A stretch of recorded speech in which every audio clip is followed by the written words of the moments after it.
Grace and peace, Kingdom Life family. I'm Pastor Stacy Thomas, and welcome to the Rundown, where I give a brief overview of what we've learned over the past week of services.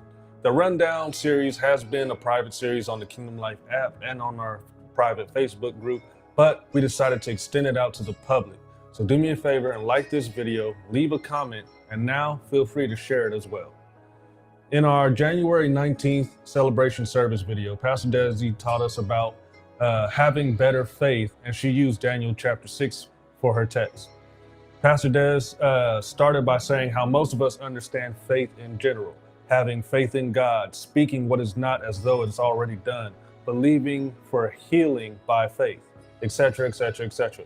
But she went on to explain that better faith is how we apply or use our faith in our lives. She noted that better faith isn't just believing, but is actively striving or putting in the work to see it come to pass so that God gets the glory out of it. Faith is about glorifying God. Better faith is about glorifying God. When better faith is applied, it isn't about expecting a return.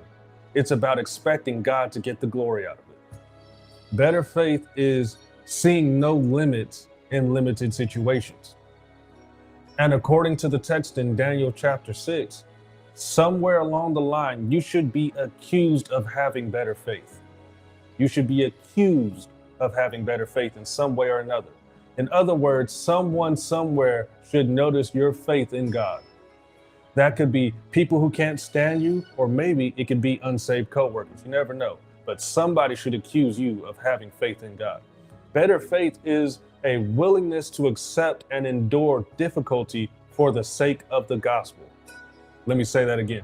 Better faith is a willingness to accept and endure difficulty for the sake of the gospel.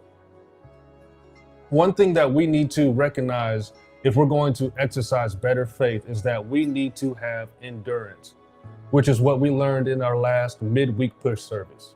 We need to endure the hardships so that we can also endure while waiting for God's promises over our lives.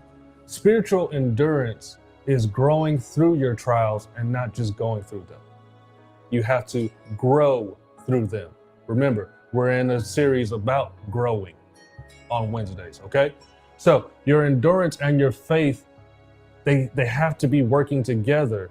And that's what's going to cause your vision to come into reality. What God has planned for you is going to come into reality when those two things work together. It's going to help you line up with God's will for your life. Some quick keys to growing in endurance are, and while I'm listing these, I want you to know that I'm not giving you all the points from the lesson. So if you want the rest of these points, you're going to have to go back and watch the midweek push service on endurance. Now, the first thing is you have to adjust to the obstacles. Second thing is you have to embrace God's purpose for your life.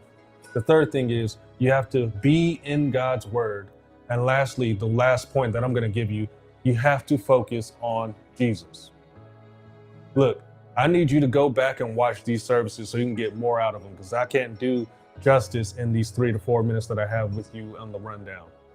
But I want you to watch them, take notes, go over your notes that you already took if you were there on Sunday, and just, take as much from them as you can.